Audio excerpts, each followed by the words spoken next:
નમસ્કાર. આજના ITI e learning પ્રોગ્રામમાં હું પ્રીતિ રાઠોડ આપનું હાર્દિક સ્વાગત કરું છું. આજે હું ઔદ્યોગિક તાલીમ સંસ્થામાં ચાલતા સોલર ટેકનિશિયન ટ્રેડ અંતર્ગત હું તમને પુનઃપ્રાપ્ય ઉર્જા સ્ત્રોતોના ફાયદા અને વિવિધ પ્રકારની પુનઃપ્રાપ્ય ઉર્જા સ્ત્રોતો વિશે વિગતવાર માહિતીસર તમને તાલીમ આપીશ. આજે આપણે શીખીશું કે પુનઃપ્રાપ્ય ઉર્જા સ્ત્રોતોના ફાયદા. તો એ માટે આપણે સૌપ્રથમ એ જાણીશું કે પુનઃપ્રાપ્ય ઉર્જા સ્ત્રોતો એટલે શું અને પુનઃ અપ્રાપ્ય ઉર્જા સ્ત્રોતો એટલે શું. સૌપ્રથમ આપણે આ સ્લાઇડમાં જોઈ શકીએ છીએ તે પ્રમાણે પુનઃપ્રાપ્ય ઉર્જા સ્ત્રોતો તમને આપેલા છે. હવે આપણે પહેલાં એ જાણીએ કે પુનઃપ્રાપ્ય ઉર્જા સ્ત્રોતો એટલે શું. એમાં એવા ઉર્જા સ્ત્રોતોનો આવે છે જે પુનઃપ્રાપ્ય થઈ શકે છે, જે અખૂટ છે અને જેનો સતત ઉમેરો થઈ શકે છે. તમે આ સ્લાઇડમાં જોઈ શકો છો તે પ્રમાણે અલગ અલગ પ્રકારની એનર્જી દર્શાવેલ છે. જેમાં પહેલી છે હાઇડ્રો ઇલેક્ટ્રિક પાવર, જેમાં આપણે પાણીનો ઉપયોગ કરીએ છીએ વીજળી ઉત્પન્ન કરવા માટે. બીજું જે આપ્યું છે વેવ એનર્જી, જેમાં આપણે તરંગોનો ઉપયોગ કરીશું. ત્રીજું આપ્યું છે ટાઇડલ એનર્જી, જેમાં આપણે સમુદ્રના મોજાઓનો ઉપયોગ કરીશું. આજે આપ્યું છે સોલર એનર્જી છે, જેમાં આપણે સૂરજના કિરણોનો ઉપયોગ કરીશું વીજળી ઉત્પન્ન કરવા માટે. નેક્સ્ટ આપ્યું છે બાયોમાસ એનર્જી, જેમાં આપણે સેન્દ્રિય ખાતરો, પશુ પક્ષીઓનો છાણ, મળમૂત્ર એ બધાનો ઉપયોગ કરીને મિથેન ગેસનો ઉપયોગ કરીને આપણે વીજળી ઉત્પન્ન કરીશું. આ આપ્યું છે જીઓથર્મલ એનર્જી, જેમાં આપણે જમીનની સપાટી નીચે જે લાવા હોય છે એનો ઉપયોગ કરીને આપણે વીજળી ઉત્પન્ન કરીશું. લાસ્ટ આપ્યું છે એ છે વિન્ડ એનર્જી, જેમાં આપણે પવનની ગતિશક્તિનો ઉપયોગ કરીને વીજળી ઉત્પન્ન કરીશું. આ થયા પુનઃપ્રાપ્ય ઉર્જા સ્ત્રોતો. હવે આપણે એ જાણીએ કે પુનઃ અપ્રાપ્ય ઉર્જા સ્ત્રોતો એટલે શું. પુનઃપ્રાપ્ય ઉર્જા સ્ત્રોતો એટલે એ કે જેનો વધુ વપરાશના કારણે ભવિષ્યમાં એનો જથ્થો ખલાસ થઈ શકે છે. જેમાં ઓઇલ છે, કોલ છે, નેચરલ ગેસ છે, ન્યુક્લિયર એનર્જી છે. આ બધા જ એવા તત્વો છે જે ભવિષ્યમાં ખલાસ થઈ જવાની ભીતિ છે, જેને આપણે પુનઃ અપ્રાપ્ય ઉર્જા સ્ત્રોતો કહીશું. હવે આપણે એ જાણીએ કે પુનઃપ્રાપ્ય ઉર્જા સ્ત્રોતોના શું ફાયદા છે. તો પહેલો ફાયદો એ છે કે આ પ્રકારની ઉર્જા સ્ત્રોતોમાં લાકડું, વનસ્પતિજન્ય કચરો, બાયોગેસ જેવા બાયોમાસ તથા સૂર્ય ઉર્જા, પવન ઉર્જા, ભરતીજન્ય ઉર્જા, ભૂષ્મીય ઉર્જા, વરસાદ આધારિત જળ ઉર્જા જેવા ઉર્જા સ્ત્રોતોનો સમાવેશ થાય છે. આ બધા જ જે દર્શાવ્યા છે એ બધા જ પુનઃપ્રાપ્ય ઉર્જા સ્ત્રોતો છે. જ્યારે પુનઃ અપ્રાપ્ય ઉર્જા સ્ત્રોતોમાં આપણે જે આગળ જોયું તે પ્રમાણે oil, natural gas, nuclear energy એ બધા જ પુનઃ અપ્રાપ્ય ઉર્જા સ્ત્રોતો છે જે આપણને ભવિષ્યમાં મળવા નહીવત થઈ શકશે. બીજો જે મુદ્દો છે એ છે આપણો પુનઃ અપ્રાપ્ય ઉર્જા સ્ત્રોતોની સરખામણીમાં પુનઃપ્રાપ્ય ઉર્જા સ્ત્રોતોનો નિર્માણ સમય ઘણો ઓછો હોય છે, જ્યારે પુનઃપ્રાપ્ય ઉર્જા સ્ત્રોતોમાં એનો પુનઃનિર્માણ સમય ઘણો વધારે હોય છે. ત્રીજો મુદ્દો છે એટલે કે ત્રીજો પુનઃપ્રાપ્ય ઉર્જા સ્ત્રોતોનો ફાયદો એ છે કે પ્રકૃતિના નિયમોનુસાર આ પ્રકારના ઉર્જા સ્ત્રોતો નિરંતર મળ્યા કરશે, જેથી નજીકના ભવિષ્યમાં તે ખલાસ થઈ જશે તેવી ભીતિ નથી. જ્યારે પુનઃ અપ્રાપ્ય ઉર્જા સ્ત્રોતોમાં નજીકના ભવિષ્યમાં એ ઉર્જા સ્ત્રોતો ખલાસ થઈ જશે તેવી ભીતિ છે. આપણો આગળનો મુદ્દો કે આ પ્રકારના ઉર્જા સ્ત્રોતો કુદરતી રીતે સર્વત્ર મળે છે, જેથી તેના ઉપર કોઈપણ પ્રકારની વ્યક્તિગત કે રાષ્ટ્રીય માલિકી હોતી નથી. જ્યારે પુનઃપ્રાપ્ય ઉર્જા સ્ત્રોતોમાં એના પર કોઈપણ વ્યક્તિગત કે રાષ્ટ્રીય માલિકી હોતી નથી, તે કુદરતી હોય છે જે સર્વત્ર મળે છે. પાંચમો આપણો ફાયદો એ છે કે આ પ્રકારના ઉર્જા સ્ત્રોતોમાંથી મળતી નેટ એનર્જીનું પ્રમાણ ઘણું ઓછું હોય છે, જે આપણે પુનઃપ્રાપ્ય ઉર્જા સ્ત્રોતોમાં મળી રહે છે. છઠ્ઠો ફાયદો આપણો એ છે કે સાર્વત્રિક ઉપલબ્ધ હોવાથી ટ્રાન્સપોર્ટેશન તથા સંગ્રહ કરવો પડતો નથી. પુનઃપ્રાપ્ય ઉર્જા સ્ત્રોતો એવા છે કે જેના માટે આપણે ટ્રાન્સપોર્ટેશન તથા એનો સંગ્રહ નહીં કરવો પડે, જે આપણને કોઈપણ જગ્યાએ મળી રહે છે. જ્યારે પુનઃ અપ્રાપ્ય ઉર્જા સ્ત્રોતોમાં તેનો ટ્રાન્સપોર્ટેશનનો ખર્ચો વધારે આવતો હોય છે. જેમ કે આપણે જોઈએ તો થર્મલ પાવર સ્ટેશનમાં લઈએ કે કોલસો છે તો એના માટે આપણે દૂર સુધી ખાણોમાં જવું પડે છે અને ત્યાં રેલવે દ્વારા આપણે એને ટ્રાન્સપોર્ટેશન કરી અને લાવીએ તો એનો ખર્ચો વધારે થઈ જાય છે. સાતમો આપણો ફાયદો એ છે કે અશ્મિજન્ય બળતણોના દહનથી વાતાવરણનું પ્રદૂષણ થાય છે અને પ્રદૂષણને કારણે પર્યાવરણ પર ગ્રીન હાઉસ ઇફેક્ટ અને ગ્લોબલ વોર્મિંગ જેવી થઈ રહેલી હાનિકારક અસરો વધી રહી છે, જ્યારે પુનઃપ્રાપ્ય ઉર્જા સ્ત્રોતોમાં આવા કોઈપણ પ્રકારના પ્રદૂષણ થતા નથી, જે સૌથી સારું આપણું બેનિફિટ છે. હવે આપણે જોઈએ કે પુનઃપ્રાપ્ય ઉર્જા સ્ત્રોતોમાં જે મેં તમને આગળ દર્શાવ્યા એ મુજબ અલગ અલગ પુનઃપ્રાપ્ય ઉર્જા સ્ત્રોતો હોય છે. એમાં આપણે પહેલાં સૌપ્રથમ સોલર એનર્જી વિશે જાણીએ કે સોલર એનર્જીથી આપણે કેવી રીતે વિદ્યુત ઉત્પન્ન કરી શકીએ. તો સોલર એનર્જીમાં બે રીતે વિદ્યુત એનર્જી આપણને મળી રહે છે, ડાયરેક્ટ સોલર એનર્જી અને બીજું છે ઇનડાયરેક્ટ સોલર એનર્જી. જેમાં ડાયરેક્ટ સોલર એનર્જીમાં આપણે solar thermal energy, solar photo energy એ બંનેનો ઉપયોગ કરીને આપણે સૂરજના કિરણોનો ઉપયોગ કરીને આપણે સોલર એનર્જી મેળવી શકીએ છીએ. જ્યારે બીજી પદ્ધતિ છે ઇનડાયરેક્ટ પદ્ધતિ છે, જેમાં આપણે wind energy, hydro energy, biomass energy, geothermal energy વગેરે પ્રકારની એનર્જી દ્વારા આપણે ઇનડાયરેક્ટ મેથડથી સોલર એનર્જી મેળવી શકીએ છીએ.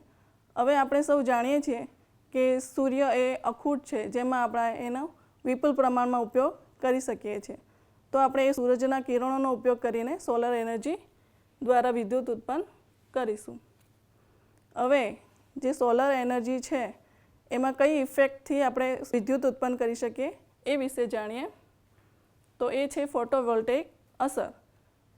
સૂર્યમાંથી ઉત્સર્જિત થતી લાઇટ એ શુદ્ધ એનર્જી છે કે જે સોલાર સ્વરૂપે ગતિના કારણે કાઇનેટિક એનર્જી ધરાવે છે. ફોટોન જ્યારે ફોટોવોલ્ટેઇક સેલમાં પ્રવેશ કરે છે ત્યારે તે કેટલાક ઇલેક્ટ્રોનને તેના પર પરમાણુની કક્ષામાંથી મુક્ત થવા જેવી એનર્જી આપે છે. એટલે ઇલેક્ટ્રોન મુક્ત થઈ સેમિકન્ડક્ટર જંકશન પર એક બાજુ પોઝિટિવ અને બીજી બાજુ નેગેટિવ બેરિયર પોટેન્શિયલ ઉત્પન્ન કરે છે, જેને આપણે ફોટોવોલ્ટેઇક અસર કહીશું. આને આપણે વધારે ઇઝી ભાષામાં સમજીએ, સોલર એનર્જી ઉત્પન્ન કરવા માટે આપણે સોલર સેલનો ઉપયોગ કરીએ છીએ. હવે આ જે સોલર સેલ છે એ સિલિકોન મટીરિયલનો બનેલો હોય છે. સિલિકોન એ સેમિકન્ડક્ટર ધાતુ છે, જેમાં વાહક અને અવાહક બંનેના ગુણધર્મો હોય છે. હવે આપણે સિલિકોન સેલના રચના વિશે જાણીએ. તો તેમાં સોલર સેલ છે એ એન ટાઈપ અને પી ટાઈપ સિલિકોન વેફરનો બનેલો છે. જો આપણે એન ટાઈપ સિલિકોન વેફરમાં ફોસ્ફરસની અશુદ્ધિ ડોપિંગ કરી દઈએ તો તે નેગેટિવ ટાઈપ ચાર્જ કરે છે, અને પી ટાઈપ સિલિકોન વેફરમાં આપણે જો બોરોનની અશુદ્ધિ ડોપિંગ કરી દઈએ તો તે પોઝિટિવ એનર્જી ચાર્જ કરે છે. આ જે એન ટાઈપ છે અને પી ટાઈપ છે સિલિકોન, એને આપણે જંક્શનમાં રૂપાંતર કરીશું, જેથી એન ટાઈપ સિલિકોન વેફર અને પી ટાઈપ સિલિકોન વેફરને એક જંક્શન બનાવવામાં આવે છે. હવે જે આ બંને એન ટાઈપ અને પી ટાઈપ સિલિકોન વેફર છે એના ઉપર આપણે ઇલેક્ટ્રિક કનેક્શન માટે ટર્મિનલ મૂકી દઈશું. ત્યારબાદ ઉપર સૂર્યના પ્રકાશના કિરણો રિફ્લેક્ટ થઈને બહાર ના જાય તેના માટે આપણે નોન રિફ્લેક્ટિવ લેયર લગાડી દઈશું, અને તેના ઉપર આ જે P type N type solar wafer છે એના ઉપર ટફ ગ્લાસ આપણે લગાવી દઈશું, જેથી સોલર સેલની રચના પૂરી થાય છે. સોલર સેલની વોલ્ટેજ કેપેસિટી 0.5 હોય છે, બરાબર છે. તો આ જે 0.5 વોલ્ટેજ કેપેસિટીથી આપણે કોઈપણ એપ્લાયન્સીસ ચાલુ કરી શકતા નથી. તેના માટે આપણે સિલિકોન સેલને સિરીઝમાં ઘણા બધા સિલિકોન સેલને સિરીઝમાં જોઈન્ટ કરવા પડશે. વધારે વોલ્ટેજ મેળવવા માટે પ્રત્યેક સેલને સિરીઝમાં જોડીને એક યુનિટ બનાવીશું. તેને આપણે પીવી મોડ્યુલ કહીએ છીએ. દાખલા તરીકે એક્ઝામ્પલ લઈએ તો નોમિનલ વોલ્ટેજ 36 વોલ્ટ હોય તો તેના મોડ્યુલમાં સોલર સેલની સંખ્યા 72 રાખી શકીએ છીએ.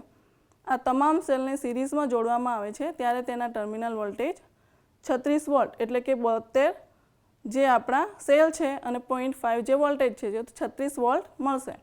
આ બેઝિક સેલને ટફ બેકિંગ પ્લેટ પર ફિક્સ કરવામાં આવે છે.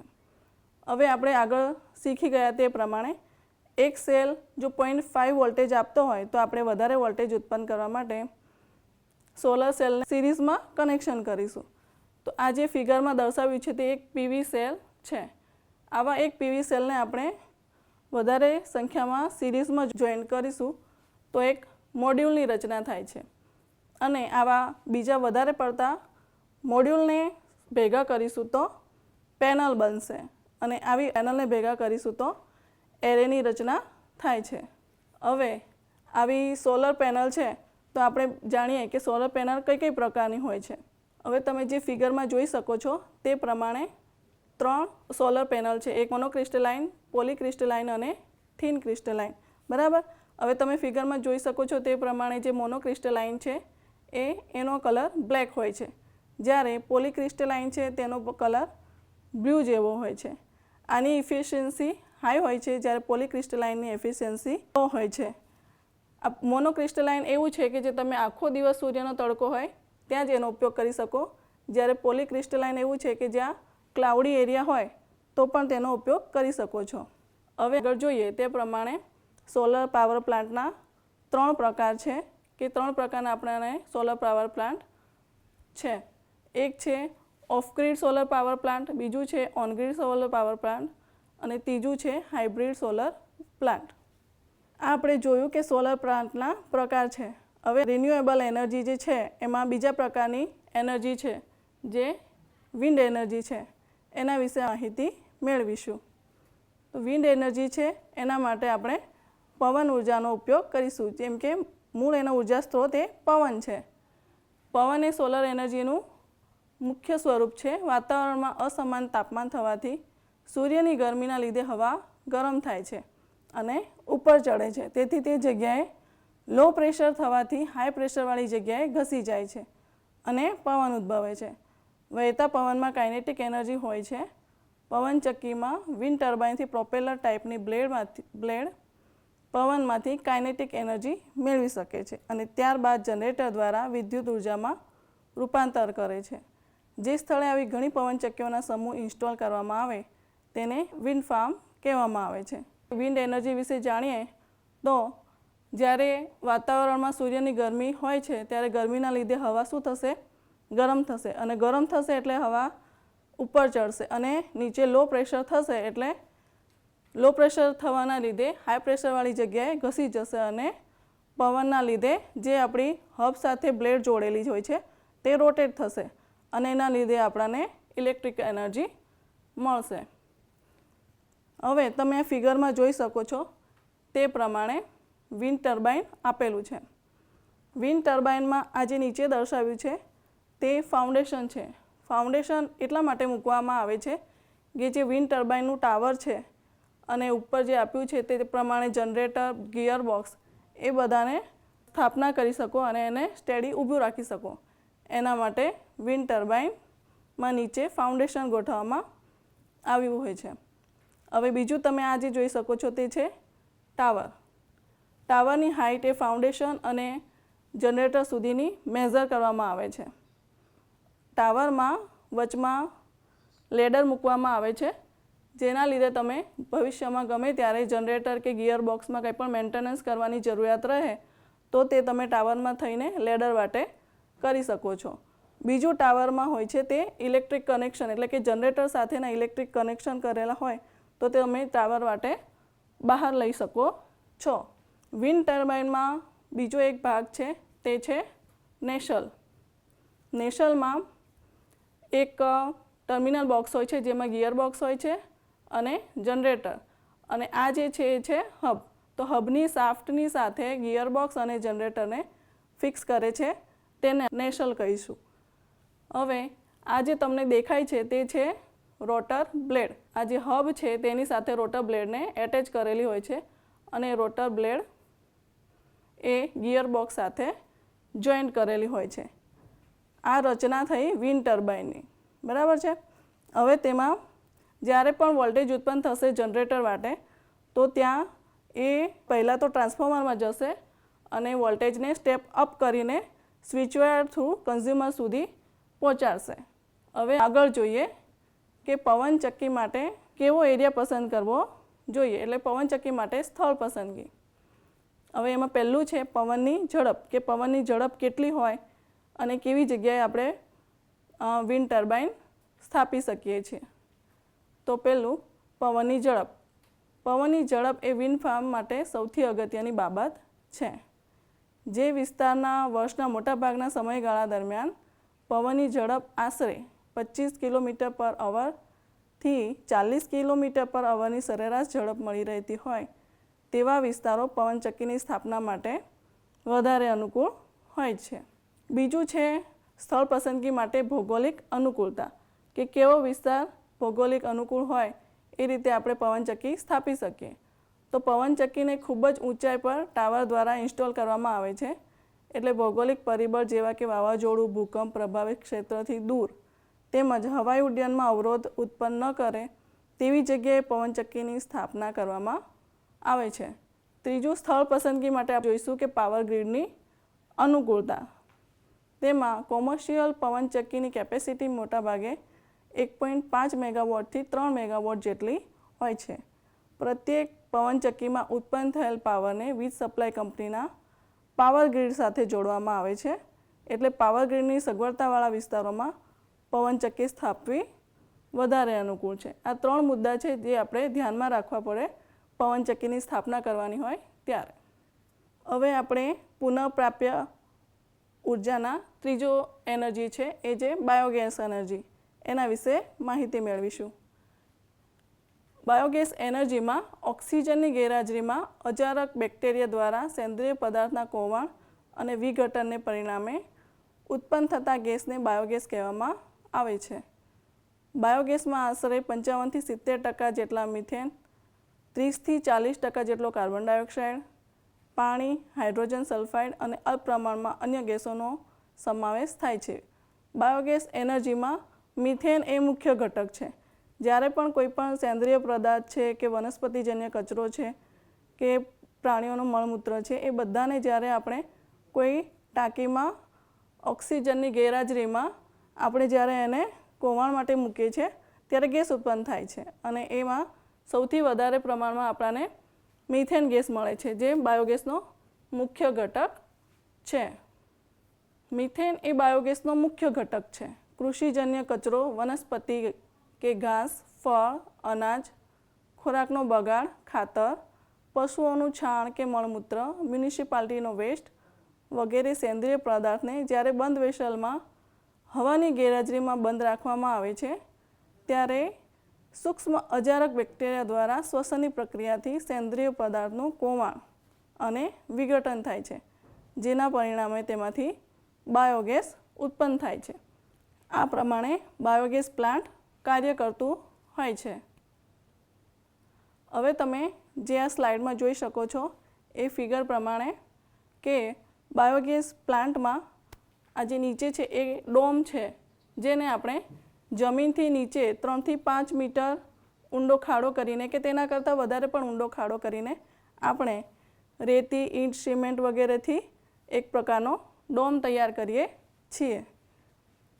હવે છે જમીનની સપાટીથી ઉપર એક બીજું આપણે એક ટેન્ક બનાવીએ છીએ, જેમાં વનસ્પતિજન્ય કચરો, પ્રાણીઓનું મળમૂત્ર કે મ્યુનિસિપાલિટીનો કચરો છે એ અને પ્લસ પાણી એને આ વાટે ડોમમાં જવા દઈશું. અને બીજું જે આપ્યું છે આ એક બીજી ટેન્ક છે, જેમાં જે સ્લર બાકી નીકળશે તેને બહાર કાઢીશું.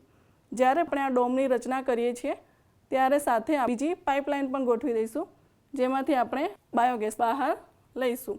હવે જે આ રચના જોઈ તેમાં બાયોગેસના જે ડોમ છે એમાં જ્યારે જે પણ સેન્દ્રિય ખાતર કે મળમૂત્ર ભેગા કરીશું એ પ્રમાણે એમાં 10 થી 15 દિવસ લાગશે બાયોગેસ બનવા માટે. આ જે આપણે રચના જોઈ છે એમાં બાયોગેસ પ્લાન્ટના આ જે ડોમમાં ઇનલેટ ટેન્ક દ્વારા જે બાયોગેસ પ્લાન્ટમાં કચરો નાખીશું તેને બંધ વેસલમાં આપણે 10 થી 15 દિવસ માટે ઢાંકી દઈશું. અને ત્યારબાદ જે પણ ગેસ ઉત્પન્ન થશે મિથેન ગેસ એને આ પાઇપલાઇન દ્વારા બહાર લઈશું. આ થયું બાયોગેસ પ્લાન્ટની રચના વિશે. હવે જોઈશું બાયોગેસનો ઉપયોગ. તો બાયોગેસનો ઉપયોગ મુખ્ય 2 રીતે કરવામાં આવે છે. એક છે હીટિંગ અને બીજું છે પાવર જનરેશન. બાયોગેસમાં મિથેનનું પ્રમાણ આશરે 55 થી 70% જેટલું હોય છે. એટલે તેને સળગાવવાથી ગરમી ઉત્પન્ન થાય છે. એટલે બાયોગેસનો પ્રત્યક્ષ ઉપયોગ રસોડામાં ચૂલા સળગાવવા માટે થાય છે. અન્ય નેચરલ ગેસની જેમ બાયોગેસને કોમ્પ્રેસ કરી શકાય છે, એટલે કે તેને સિલિન્ડરમાં ભરી મોટર એન્જિન ચલાવી શકાય છે. એટલે બાયોગેસ એવો છે કે જેને તમે કોમ્પ્રેસ કરીને ગેસની બોટલમાં ભરી શકો છો, જેનો આપણે રસોઈમાં ઉપયોગ કરી શકીએ છીએ, જે બાયોગેસનો મુખ્ય ઉપયોગ છે. હવે આપણે જોઈશું બાયોગેસ એનર્જી પછી હાઇડ્રો એનર્જી. હાઇડ્રો એનર્જી એટલે કે પાણી દ્વારા આપણે વિદ્યુત ઉત્પન્ન કરીશું. હાઇડ્રો એટલે પાણી. પાણીના પ્રવાહ આધારિત પાવર સ્ટેશનને હાઇડ્રો પાવર સ્ટેશન કહેવામાં આવે છે. તે એ પ્રકારનું જનરેટિંગ સ્ટેશન છે જેમાં ઊંચાઈમાં સંગ્રહાયેલી પાણીની સ્થિતિ શક્તિનું વિદ્યુત શક્તિમાં રૂપાંતર કરે, તેને આપણે હાઇડ્રો પાવર સ્ટેશન કહીશું. હવે હાઇડ્રો પાવર સ્ટેશનના સિદ્ધાંત વિશે જાણીએ. ઊંચી સપાટીએ જે પાણી સંગ્રહાયેલું હોય છે તેમાં સ્થિતિ શક્તિ જમા થયેલી હોય છે. તેનું મૂલ્ય નીચેના સૂત્ર દ્વારા દર્શાવાય છે, જેનું સૂત્ર છે પોટેન્શિયલ એનર્જી બરાબર mgh જૂલમાં, જેમાં P એટલે પોટેન્શિયલ એનર્જી, M એટલે વજન કિલોગ્રામમાં, G ગુરુત્વ પ્રવેગ મીટર પર સેકન્ડમાં, H એટલે હાઇટ. આ એનો સિદ્ધાંત છે. હવે આગળ ઊંચાઈ પર જમા થયેલા પાણીને ઊંચાઈ પરથી નીચે વહેવડાવવામાં આવે ત્યારે સ્થિતિ શક્તિનું ગતિશક્તિમાં રૂપાંતર થાય છે, જેને આપણે સૂત્ર દ્વારા દર્શાવીએ તો કાઇનેટિક એનર્જી બરાબર 1/2 mv² જૂલ. હાઇડ્રો એનર્જીમાં આ જે રચના આપી છે તે હાઇડ્રો એનર્જી કેવી રીતે વર્ક કરે છે તે દર્શાવેલું છે. આ જે આપ્યું છે એ ડેમ છે. ડેમ એ પાવર સ્ટેશનનો સૌથી મોટો ભાગ છે. તે ટર્બાઇનને ફેરવવા માટે પાણીનો ફ્લો કરે છે, એટલે કે પાણીનો સંગ્રહ કરે છે. અહીંયા જે દર્શાવ્યું છે તે સર્જ ટેન્ક છે, જે પેનસ્ટોકની ઉપરના ભાગમાં રાખવામાં આવ્યું છે. જ્યારે પણ ટર્બાઇનમાં પાણીનું વધઘટ થશે કે એટલે પાણીનું ફ્લોની વધઘટ થશે તો પેનસ્ટોક દ્વારા તે સર્જ ટેન્કમાં જમા થશે. પેનસ્ટોક આ જે દર્શાવ્યું છે એ છે પેનસ્ટોક. પેનસ્ટોક એ રિઝર્વેર અને ટર્બાઇન સુધીના પાણીના પ્રવાહ પહોંચનારી પાઇપ છે. જ્યારે પણ પાણીનો ફ્લો થશે ટર્બાઇન પર અને ટર્બાઇન રોટેટ થશે એટલે ટર્બાઇનની સાથે આપણે જનરેટરને જોઈન કરેલું છે, એટલે જનરેટર પણ રોટેટ થશે અને જનરેટર સાથે વોલ્ટેજ ઉત્પન્ન થશે, જે ટ્રાન્સફોર્મર થ્રુ ટાવરને આપે છે અને ટાવર સપ્લાયને બહાર પહોંચાડે છે. આ છે હાઇડ્રો એનર્જીની રચના. હવે આપણે હાઇડ્રો ઇલેક્ટ્રિક પાવર સ્ટેશનના ફાયદા વિશે જાણીએ. તેનો સૌથી મોટો ફાયદો એ છે કે તેમાં કોઈપણ પ્રકારનું અશ્મિ બળતણ વપરાતું નથી, એટલે તે વાતાવરણમાં પ્રદૂષણ ફેલાતું નથી. બીજો એનો ફાયદો એ છે કે ડેમમાં સંગ્રહાયેલ પાણી વિના મૂલ્યે મળી રહે છે, એટલે તેને નિભાવણી ખર્ચ ઓછો થાય છે. ત્રીજો એનો ફાયદો એ છે કે તેમાં આયુષ્ય ઘણું વધારે છે. હાઇડ્રો પાવર સ્ટેશનનો ચોથો ફાયદો એ છે કે તેમાં ઉપયોગમાં લેવાતા પાણીનો બાદમાં સિંચાઈ માટે ઉપયોગમાં લઈ શકાય છે. તેના નિર્માણથી પૂરનું જોખમ ટાળી શકાય છે અને પાણી અન્ય હેતુ માટે ઉપયોગી બને છે. ડેમના ઉપરના ભાગનો ઉપયોગ જળ વ્યવહાર માટે કરી શકાય છે. છઠ્ઠો ફાયદો એ છે કે સ્ટીમ પાવર સ્ટેશનની સરખામણીમાં તેને ઝડપથી સ્ટાર્ટ કરી શકાય છે. ત્યારબાદ સાતમો ફાયદો, તેની રચના અન્ય પાવર સ્ટેશનની કરતાં ઘણી સરળ હોય છે. આ થયા હાઇડ્રો પાવર સ્ટેશનના ફાયદા. હવે આપણે સોલર એનર્જીના બીજી એનર્જી જે છે ભૂતાપીય ઉર્જા એટલે કે જીઓથર્મલ એનર્જી વિશે આપણે જાણીશું. જીઓથર્મલ એટલે પૃથ્વી અને થર્મ એટલે ગરમી, એટલે પૃથ્વીના પેટાળમાં રહેલી ગરમીને જીઓથર્મલ એનર્જી કહેવામાં આવે છે. પૃથ્વીના પેટાળમાં રહેલા ખડકોમાં સંગ્રહાયેલી ગરમી ઉર્જા ખડકોમાં તિરાડ પડતા તે ખડકો ફાટતા બહાર નીકળે છે. તેને મેગ્મા કે લાવારસ કહેવામાં આવે છે. ઘણીવાર વરસાદનું પાણી પૃથ્વીની તિરાડમાં આવા ગરમ ખડકો સુધી પહોંચે છે ત્યારે પાણીનું વરાળમાં રૂપાંતર થાય છે. તેમાંથી કેટલીક વરાળ બહાર નીકળે છે, જ્યારે કેટલીક વરાળ પૃથ્વીની નીચેની સપાટીમાં રિઝર્વ તરીકે જમા થાય છે. આ જમા થયેલી ગરમીનો ઉપયોગ હીટિંગ કે પાવર જનરેશન માટે કરી શકાય છે. આ છે જીઓથર્મલ એનર્જી. આપણે જોયું કે પુનઃપ્રાપ્ય ઉર્જા સ્ત્રોતો ઘણા બધા પ્રકારના છે, જેમ કે solar energy, wind energy, hydro power energy, બરાબર. આજે બધી અલગ અલગ એનર્જી વિશે આપણે જાણ્યા, તો હવે એના થોડાક MCQ જોઈએ. પહેલો ક્વેશ્ચન છે, સોલાર પેનલમાં ઇલેક્ટ્રિસિટી કેવી રીતે ઉત્પન્ન કરી શકાય? એમાં ઓપ્શન આપણાને 4 આપ્યા છે. પહેલો ઓપ્શન છે, જ્યારે સૂર્યનો પ્રકાશ કાચ સાથે હળગાય છે. બીજો ઓપ્શન છે જ્યારે સૂર્યનો પ્રકાશ નિકલ પ્લેટ સાથે અથડાય છે. ત્રીજો ઓપ્શન છે જ્યારે સૂર્યનો પ્રકાશ મેંગેનીઝ સાથે અથડાય છે. અને ચોથો ઓપ્શન છે જ્યારે સૂર્યનો પ્રકાશ ફોટોવોલ્ટેઇક સેલ સાથે અથડાય છે. તો આપણે સોલર એનર્જીમાં ભણ્યા તે મુજબ ડી ઓપ્શન જે છે એ સાચો છે, જ્યારે સૂર્યનો પ્રકાશ ફોટોવોલ્ટેઇક સેલ પર અથડાય છે. હવે બીજો MCQ જોઈએ તો બાયોમેસનો મુખ્ય ઘટક કયો છે?